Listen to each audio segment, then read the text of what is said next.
자, 129번 다중회귀 분석에서 독립변수의 수가 많을 경우의 문제점이라고 할 수가 있고, 지금부터는 바로 통계 분석의 두 번째에 해당되는 기초 통계 분석 파트라고 할 수가 있겠습니다. 자, 이 파트에 회귀 분석이 있고 정기와 선형 회귀 파트가 있어요. 자, 회귀 분석이라는 것은 한 학기를 할 정도로 학습량이 많습니다. 하지만 우리 파트에서는 중요 출제 키워드 중심으로 해서 진행을 하도록 할게요. 자, 첫 번째 129번에 나와 있는 다중회귀와 다항회귀는 서로 다른 개념이라 할 수가 있겠습니다. 다중회귀라는 것은 독립 변수의 수가 많을 경우를 의미하고, 다항회귀라는 것은 차수가 2차식 이상인 경우를 말한다 할 수가 있겠어요. 자, 여기에선 다중회귀인 경우, 즉 독립 변수의 수가 많은 경우에 문제점이라고 할 수가 있겠습니다. 즉 해당되는 개념 계속 우리 8장 정형 데이터 마이닝 파트에도 이어진다 할 수가 있겠습니다. 독립 변수가 많다는 것, 그만큼 모형이 복잡함을 의미한다 할 수가 있겠습니다. 따라서 해당되는 변수 하나하나 늘리다 보면 해당되는 설명력의 증가폭은 감소한다 할 수가 있겠죠. 두 번째, 추정치의 표준 오차가 커진다 할 수가 있겠습니다. 즉 표준 오차라는 것은 오차잖아요. 자, 이와 같이 독립 변수가 많아지게 되면 해당되는 추정치의 편차가 커진다 할 수가 있겠습니다. 세 번째, 회귀식의 적합도나 타당도가 낮아진다 할 수가 있겠습니다. 즉 만들어낸 다중회귀 회귀선 자체가 전체 데이터를 설명할 수 없는 정확도가 떨어진다는 것과 같은 의미라 할 수가 있고, 129번 같은 경우 해당되는 객관형 문제로 23년도에 반드시 출제될 유형이라 할 수가 있겠습니다. 출제 유형 보시면 종속변수에 대한 독립변수의 상대적 영향력을 비교하기 어렵다라고 나와 있는데요. 이와 같은 형태 오답보기라 할 수가 있겠습니다.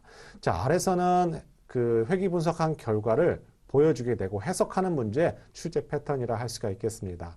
거기에 나와 있는 회귀 분석 결과에 나와 있는 회귀 개수는 정확하게 말하면 비표준화 개수라고 할 수가 있겠습니다.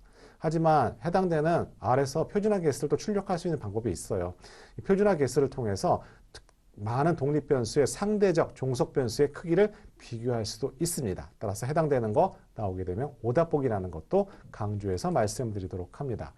자, 130번에는 다중공성성이에요. 중요한 개념, 정의라 할 수가 있고, 특히 앞에서 얘기했던 다중회귀 경우인 경우에, 즉 독립 변수의 수가 많은 경우에 반드시 해야 되는 것, 다중공성성이라고 할 수가 있겠습니다. 즉 독립 변수 간의 상관 개수가 높을 경우에 발생하는 문제점이라고 하게 되고, 이로 말미암아 회귀 개수의 추정 자체가 불안정하게 되는 단점을 갖고 있다. 따라서 반드시 다중회귀 분석할 때는 다중공성성을 확인해 봐야 한다 할 수가 있겠습니다.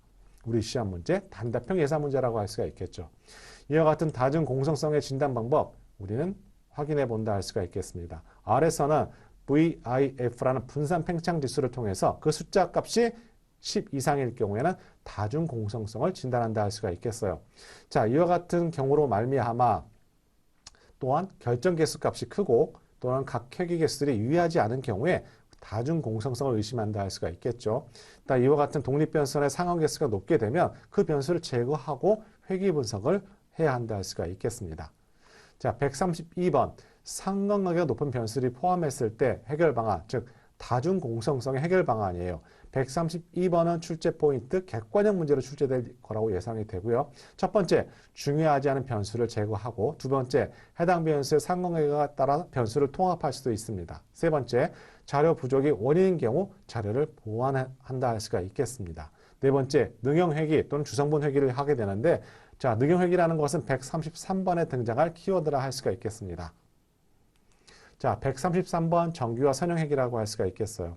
자, 정규화 선형회귀라는 것은 결국 특정 변수에 과다한 기여를 제한하는 것, 즉 회귀 개수에 페널티를 부여하는 거라고 할 수가 있겠죠. 이렇게 함으로 인해서 모든 독립 변수를 투입할 수 있는 거 정규화 선형회귀의 한 가지 개념이라고 할 수가 있겠습니다.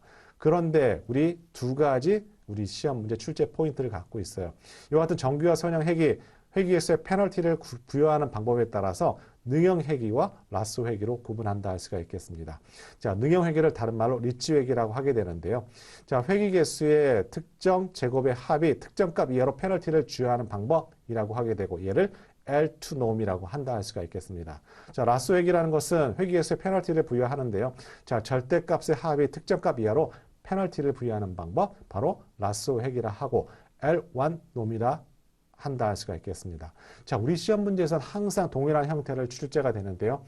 자, 능용회계를 L1 놈이라고 하거나 라쏘 회계를 L2 놈이라 하게 되면 오답 보기 고르는 문제 한 번도 그 유형에서 벗어난 적이 없다는 것도 강조해서 말씀을 드리도록 합니다.